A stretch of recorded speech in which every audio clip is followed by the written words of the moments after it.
আমি সালাত শুরু করে দিলাম, তখন যদি কি হয়, নামাজ শুরু হয়ে যায়, একামত দিয়ে দেয়, তখন কি করব? তো এখানে মাসআলা হাদিস দ্বারা প্রমাণিত যে যদি কোনো ব্যক্তি সালাত জামাত শুরু হওয়ার পূর্বেই যদি নামাজের নিয়ত করে নামাজ সালাত শুরু করে দিয়েছে মতো অবস্থায়, মুয়াজ্জিন সাহেব একামত দিয়েছে, ইমাম সাহেব দাঁড়িয়ে গিয়েছে সালাতের জন্য, এই যে আল্লাহু আকবার বলে যে হাত বেঁধেছে, নিয়ত করেছে, আল্লাহ নবী বলছেন যে যদি কোনো ব্যক্তি নিয়ত করে থাকে, নিয়ত করার সঙ্গে সঙ্গে সালাত শুরু করার সঙ্গে সঙ্গে ওই ব্যক্তির আমলনামায় ওই 2 রাকাত সালাতের সব লেখা হবে, সুবহানাল্লাহ। এবং ওই ব্যক্তির ওই 2 রাকাত পরিপূর্ণ সালাত হয়ে গিয়েছে।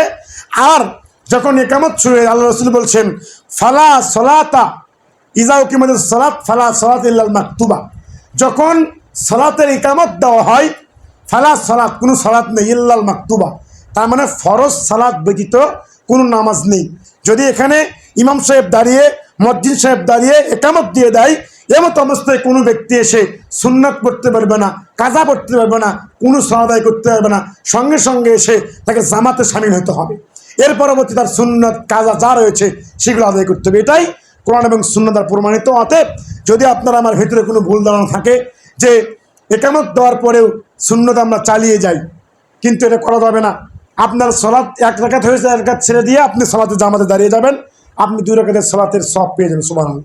তাহলে অতএব এই বিষয়গুলো মাথায় রেখে আমরা যেন আমাদের ইসলামটাকে জেনে বুঝে আমাদের জীবনটা সুন্দর, আল্লাহুম্মা আমিন ওয়া রাব্বিল আলামিন।